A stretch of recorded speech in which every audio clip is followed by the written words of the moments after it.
Class 12 তথা উচ্চ মাধ্যমিক বাংলা বিষয়ের সেমিস্টার 3 গল্প হলো আদরিণী গল্প, যার লেখক প্রভাত কুমার মুখোপাধ্যায়। আদরিণী গল্প থেকে চূড়ান্ত গুরুত্বপূর্ণ এমসিকিউগুলি থাকছে আজকের আমাদের এই স্পেশাল ভিডিওটিতে, তাই অবশ্যই ভিডিওটি প্রথম থেকে শেষ পর্যন্ত দেখতে থাকো এবং এই চূড়ান্ত গুরুত্বপূর্ণ এমসিকিউগুলি তুমি এক ঝলকে দেখে নাও। আশা করা যায় তুমি অনেক অনেক উপকৃত হবে। দেখো, প্রথম প্রশ্ন, আদরিণী গল্পের লেখককে? উত্তর প্রভাত কুমার মুখোপাধ্যায়। আদরিণী গল্পের কেন্দ্রীয় চরিত্রকে? উত্তর আদরিণী। আদরিণী ছিল কি? একটি হাতি। আদরিণী নামক হাতিটির মালিক হলেন কে? জয়রাম মুখোপাধ্যায়। জয়রাম বাবুর বয়স ছিল 50-এর ঊর্ধ্বে। জয়রাম বাবু পেশায় ছিলেন মোক্তারি। রসগোল্লার হাড়ি এনেছিল ভৃত্য। নেক্সট কোশ্চেন, মুখোপাধ্যায় মহাশয় হাতিকে বিদায় দেওয়ার সময় যা বলেছিল? উত্তর, যাও মা, বামুনহাটের মেলা দেখে এসো। নেক্সট, কল্যাণীর আশীর্বাদ অনুষ্ঠিত হওয়ার কথা ছিল? উত্তর, বৈশাখ মাসে। বামুনহাটের মেলার পর আদরিণীকে যেখানে নিয়ে যাওয়ার সিদ্ধান্ত হয়? উত্তর, রসুলগঞ্জে। জয়রাম মুখোপাধ্যায় আদরিণীর জন্য যা নিয়ে যাবেন বলে ভাবেন? উত্তর, সন্দেশ ও রসগোল্লা। জয়রাম মুখোপাধ্যায় গন্তব্যে পৌঁছে দেখেছিলেন আদরিণী মারা গেছে। জয়রাম মুখোপাধ্যায় আদরিণী মৃত্যুর পর বেঁচেছিলেন 2 মাস। মুখোপাধ্যায় মহাশয় আদরিণীকে ভাড়া দেওয়ার জন্য টাকা ধার্য করেছিল 4 টাকা। নেক্সট, কল্যাণীর বিবাহের জন্য কনেপক্ষ টাকা চেয়েছিল 2000। বন্ধুরা যত টাকায় হাতি বিক্রির আশা করেছিলেন? উত্তর, 3000। যে মেলায় হাতি বিক্রির জন্য পাঠানো হয়? উত্তর, বামুনহাটের মেলা। বামুনহাটের মেলা চলে 5 দিন। মুখোপাধ্যায় মহাশয়ের মধ্যম পুত্র যাচ্ছিল কোথায়? উত্তর, মেলায়।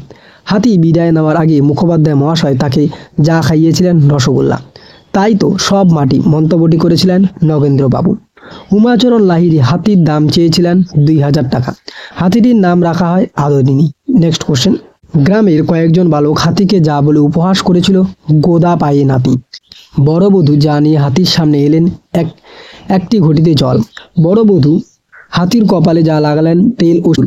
জজ সাহেবের কথা শুনে মুখোপাধ্যায় মহাশয়ের প্রতিক্রিয়া ছিল? তার চোখে জল এসে গিয়েছিল। খেমটা গানের প্রধান বিষয় ছিল রাধাকৃষ্ণের প্রেম। জয়রাম হাতি চেয়ে পাঠিয়েছিলেন যার কাছে? মহারাজ নরেশচন্দ্র চৌধুরী রায় বাহাদুর। জয়রাম হাতি চেয়ে পাঠিয়েছিলেন পত্র মারফত। জয়রাম পত্র নিয়ে গিয়েছিলেন ভৃত্যের কাছে। পত্রবাহক ভৃত্য চিঠিটি যাকে দিয়েছিলেন? উত্তর, দেওয়ানিজিকে। জয়রাম মহারাজ যাতে যাবার পরামর্শ দিয়েছিলেন? গরুর গাড়িতে। জয়রাম বাবুর বৈঠকখানা বসে যে খেলা দেখেছিলেন? উত্তর, পাশা। জয়রাম কি চৌধুরী থেকে হাতি পেয়েছিলেন? উত্তর, কি না।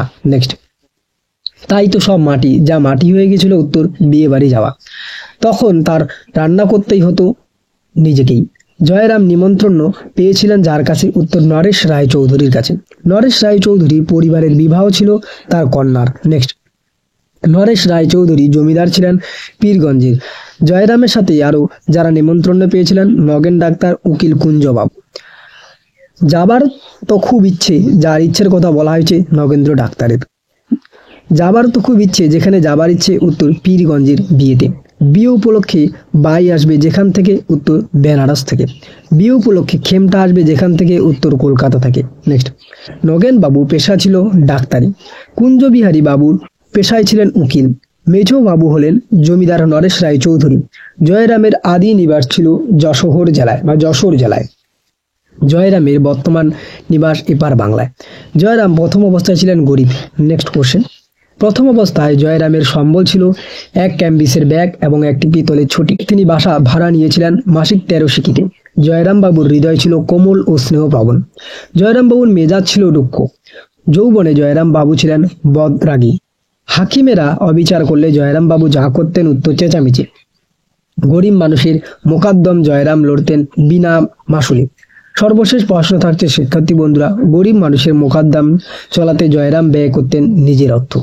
ওকে, তো এই ছিল তোমাদের চূড়ান্ত গুরুত্বপূর্ণ টপ 50+ এমসিকিউ আদরিণী গল্প থেকে। তো ভিডিওটি ভালো লাগলে অবশ্যই বন্ধুদের মাঝে শেয়ার করে দিও। চ্যানেলে নতুন হয়ে থাকলে সাবস্ক্রাইব করে দিও, একটি লাইক করে দিও। তো আজকের এই ভিডিওটি এ পর্যন্ত, দেখা হচ্ছে অন্য কোনো এক ভিডিওতে।